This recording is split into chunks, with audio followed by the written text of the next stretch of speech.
एव सर्वबालानाम् औषधं रोगिणाम् इव रक्षार्थं सर्वलोकानां निमित्तय एकादशी तिथिः।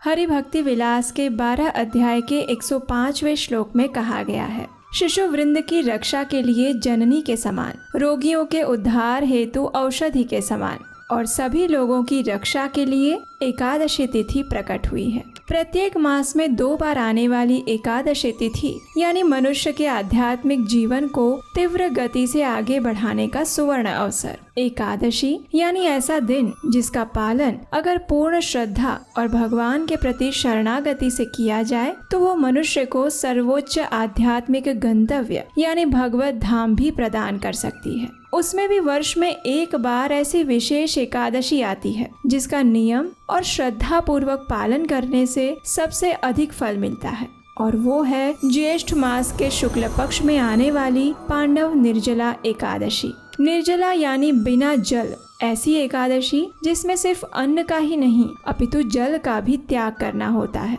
लेकिन उसे पांडव निर्जला एकादशी क्यों कहते हैं, इसका उत्तर आज की कथा में छिपा हुआ है। तो चलिए आज पांडव निर्जला एकादशी के दिन इस पौराणिक कथा का श्रवण करते हैं।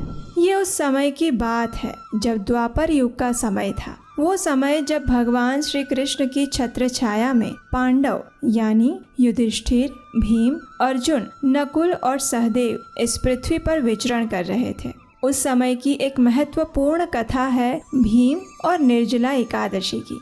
भीमसेन यानी पांडवों में से एक सबसे शक्तिशाली, जिनकी गदा के प्रहार से धरती कांप उठती थी। लेकिन आज उसी भीम के मुख पर चिंता की लकीरें साफ दिखाई दे रही थी। आखिर ऐसा क्या हो गया था कि भीम जैसे वीर के मन में चिंता आ चुकी थी? तो इसका कारण था एक विशेष व्रत का पालन, और इस चिंता से मुक्त होने के लिए भीम अपने पितामह श्री वेद व्यास जी के पास गए। आश्रम में प्रवेश करते ही भीम ने व्यास देव को प्रणाम किया। व्यास देव ने भी भीम के कांतिहीन मुख को देखकर समझ गए कि भीम के मन में कोई प्रश्न है। प्रेम पूर्वक उन्होंने भीम के सिर पर हाथ फेरते हुए कहा, आओ पुत्र, क्या बात है? सहस्त्र हाथियों के बल के धनी मेरे पुत्र के मुख पर आज चिंता क्यों दिख रही है? बताओ क्या हुआ?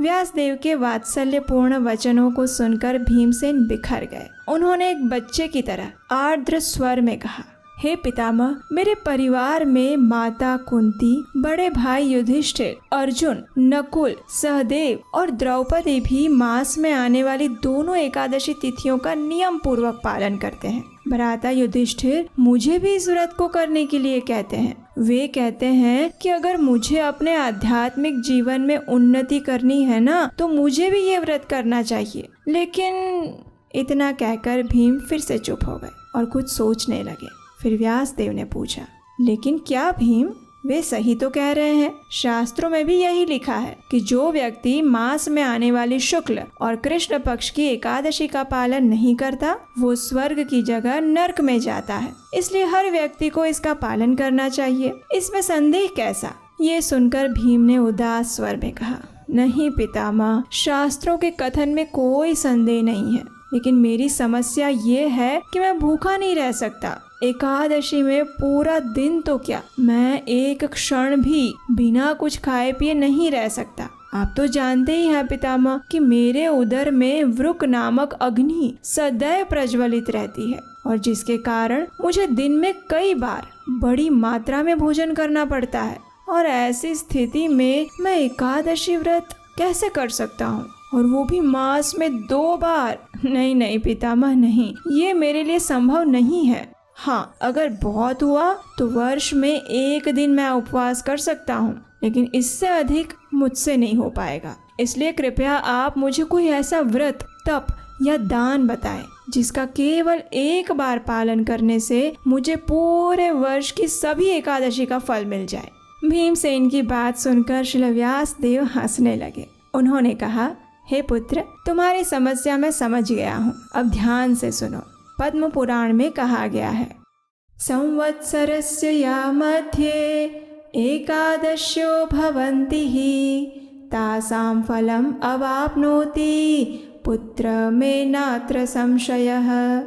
यानी हे पुत्र, संपूर्ण संवत्सर यानी वर्ष में जितनी भी एकादशियां आती है उन सब का फल इस एकमात्र निर्जला एकादशी के पालन से प्राप्त हो जाता है और उसमें कोई संशय नहीं है। ज्येष्ठ मास के शुक्ल पक्ष में एक एकादशी तिथि आती है जिसका नाम है निर्जला एकादशी। इस एकादशी का वर्ष में केवल एक बार पालन करने से संपूर्ण वर्ष की सभी एकादशियों का फल मिल जाता है। इस एकादशी में अन्न के साथ साथ जल का भी त्याग करना होता है। जो व्यक्ति इसका पालन करता है उसे एकादशी के सूर्योदय से द्वादशी के पारण समय तक जल की एक बूंद भी नहीं पीनी होती है। अब मैं तुम्हें इस एकादशी से मिलने वाले अनंत पुण्य फल के बारे में बताता हूँ। ध्यान से सुनना।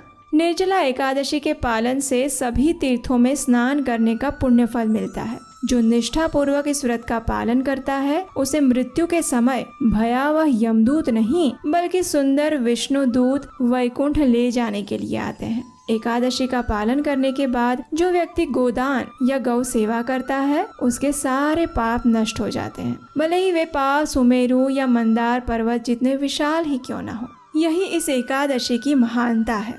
अब मैं तुम्हें इस व्रत का पालन करने की विधि बताता हूँ। सुनो। हे भीमसेन, भगवान श्री कृष्ण ने कहा है कि इस एकादशी का पालन करने वाले व्यक्ति को पवित्र जल में स्नान करना चाहिए, सुयोग्य व्यक्ति को दान देना चाहिए और जप माला पर भगवान के पवित्र नामों का जप करना चाहिए। इस दिन अन्य कोई भी धार्मिक विधि ना करे तो भी चलेगा, लेकिन इन मुख्य 3 नियमों का पालन अवश्य करना चाहिए। एकादशी के अगले दिन द्वादशी पर व्यक्ति को परम पुरुषोत्तम भगवान के त्रिविक्रम स्वरूप की जल, पुष्प, इत्र और दीपक से पूजा करनी चाहिए। उसके बाद भगवान से इस प्रकार प्रार्थना करें।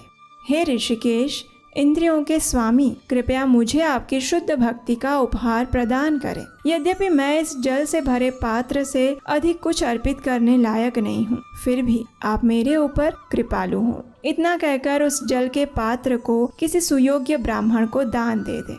और इस प्रकार श्रील व्यास देव ने भीमसेन को निर्जला एकादशी व्रत की महिमा और व्रत विधि के विषय में ज्ञान दिया। जब सभी पांडवों ने निर्जला एकादशी की महिमा के विषय में सुना तो उन्होंने इस एकादशी का कठोरता पूर्वक और भक्ति भाव से पालन किया और तभी से इस एकादशी को भीमसेनी एकादशी या फिर पांडव निर्जला एकादशी के नाम से जाना जाता है। भगवान श्री कृष्ण ने कहा कि जो भी व्यक्ति इस निर्जला एकादशी के दिन भगवान के पवित्र नामों का जप करता है, पुण्य कार्य करता है, तीर्थ में स्नान करता है और वैदिक ग्रंथों का अध्ययन करता है, वह सब अक्षय हो जाता है और उससे अर्जित पुण्य फल का कभी नाश नहीं होता। इस